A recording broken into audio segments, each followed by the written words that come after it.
Hello students, good morning, welcome back. This is Digvijay Singh. हम लोग आज देखने वाले हैं इस वीडियो में लेंसेज का नेक्स्ट पार्ट। तो ऑलरेडी हम देख चुके हैं स्फेरिकल लेंसेज और उसके टर्म्स, 2 वीडियो हो चुके हैं। ठीक है, आज के थर्ड वीडियो में हम क्या देखेंगे? 3 प्रिंसिपल रेज। याद है आपको? जब हम रे डायग्राम बनाते हैं, when we are going to make ray diagrams, so out of mirrors में there were 4 rays and out of those 4 rays you have to use any one ray. Lenses में there is no 4th ray, there will be 3 rays. So out of these 3 main rays, these 3 principal rays, you have to use any 2 rays. तो जब 2 rays intersect होंगी तो वहां पे refraction होगा। ठीक है, बाकी सब फंडे सेम ही हैं, तो आई थिंक आपको ये क्लिक करेगा। तो लेट अस स्टार्ट। तो पहले हम एक एक करके लेते हैं, पहले कॉन्वेक्स में, फिर कॉन्वेक्स लेंस में, फिर कॉनकेव लेंस में। ठीक है, so we are dealing with the topic 3 principal rays for making a ray diagram. तो सबसे पहले हम लेंस बनाएंगे, कॉन्वेक्स लेंस। ये लाइन आपको बनानी नहीं है, पर आपको एक ऐसा आइडिया दिखाना चाहिए। तो यहां पे होगा O, F1 C1, F2 C2, clear है? यहां पे होगा M N, बराबर। Aperture, principal axis, centre of curvature, focal focus. ठीक, ये बनाने के बाद हमारी फर्स्ट रे क्या है? मैं शॉर्ट में लिख देता हूं। कॉन्वेक्स के लिए देख रहे हैं हम लोग, ठीक है ना, भूलिएगा मत। कॉन्वेक्स, कॉन्वेक्स लेंस क्या है ये? पहली हमारी रे कौन सी है? इफ द इंसिडेंट रे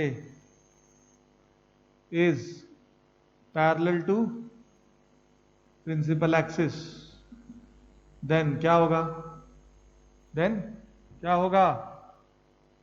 दी रिफ्रैक्टेड रे, ये रिफ्रैक्टेड है, रिफ्लेक्टेड ही है, refracted ray will pass through the principal focus.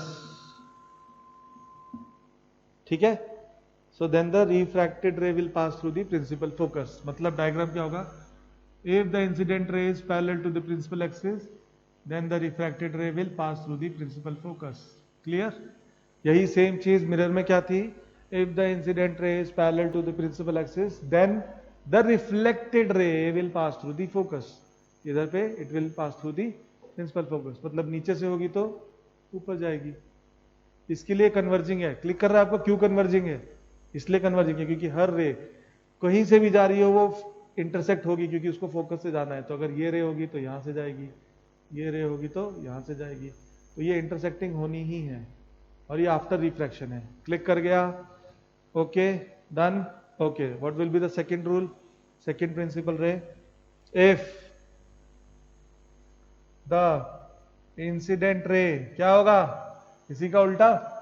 If the incident ray will pass through focus, then क्या होगा? The refracted ray will be parallel to principal axis. Click कर रहा है आपको? मैं दूसरा कलर ट्राई करता हूं। ओके,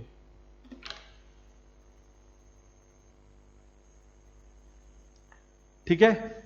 तो दूसरे रे में क्या होगा? चलिए डायग्राम बना के देखते हैं। ये मेरा कॉन्वेक्स लेंस, ये मेरी प्रिंसिपल एक्सिस, ये मेरा optical centre O, F1 C1, F2 C2. If the incident ray passes through the F or focus, then the refracted ray will be parallel to principal axis. मतलब ऐसे, if the incident ray passes through F, then the refracted ray will be parallel to principal axis. ठीक है, click कर रहा है? या फिर अगर ऊपर की तरफ दिखाना हो तो ऐसे, if the incident ray passes through F, then the refracted ray will be parallel to principal axis. Clear है? 2 रेज हो गई। Okay, what will be the third रे? चलिए इधर ही देख लेते हैं, जार बार बार रब नहीं करेंगे। What will be the third? याद है वहां पे क्या था थर्ड रे? इफ द, अच्छा ठीक है, इसमें मिरर में क्या था सेकंड रे? if the incident ray passes through focus, then the reflected ray will be parallel to principal axis. ठीक है, जस्ट इसका उल्टा. थर्ड रे वहां पे क्या थी मिरर में, if the incident ray passes through center of curvature C, then the reflected ray traces back the same path. बराबर. यहां पे क्या है, यहां पे C तो है ही नहीं, यहां पे क्या है O, ऑप्टिकल सेंटर. तो यहां पे क्या होगी, if the incident ray passes through optical center O, then the refracted ray continues in the same path without undergoing any deviation. ठीक है. अब ये वाली वही कंडीशन है जो वहां पे वो कंडीशन थी. ठीक है, कि एक ऐसी कंडीशन थी जहां पे आपको मैंने इससे पहले एक वीडियो बना के दिखाया था. This is one special condition जहां पे रिफ्रैक्शन एकदम स्ट्रेट निकल जाता है without changing its direction. It just अगर नॉर्मली गिरे सरफेस पे, बराबर है, तो स्फेरिकल उसके एंगल से ये टेंजेंट वाला एंगल आपको मैंने समझाया था, वो थ्योरी में है पूरा. सो इफ एनी रे is passing through this point, so that is considered as the same thing, it will pass without any deviation. तो ये ऐसा होगा जैसे उसमें वो नॉर्मली उसके ऊपर गिर रही है, तो it will just cross to it. ये थोड़ा टेक्निकल है समझाने में, बट आप थ्योरी में समझिए that is the same condition कि अगर कोई भी रे प्रिंसिपल, कोई भी इंसिडेंट रे ऑप्टिकल सेंटर हो के पास कर रही है, तो उसमें कोई डिविएशन नहीं होगा, वो रिफ्रैक्टेड रे भी सेम ऐसे ही निकल जाएगी. ठीक है. सिमिलरली नीचे से अगर ऊपर होगी तो सेम इस तरीके से. तो आप इसको समझ के रखिए कि ये जो है ये कर्व इस पॉइंट पे ये एयर और ग्लास के नॉर्मल है.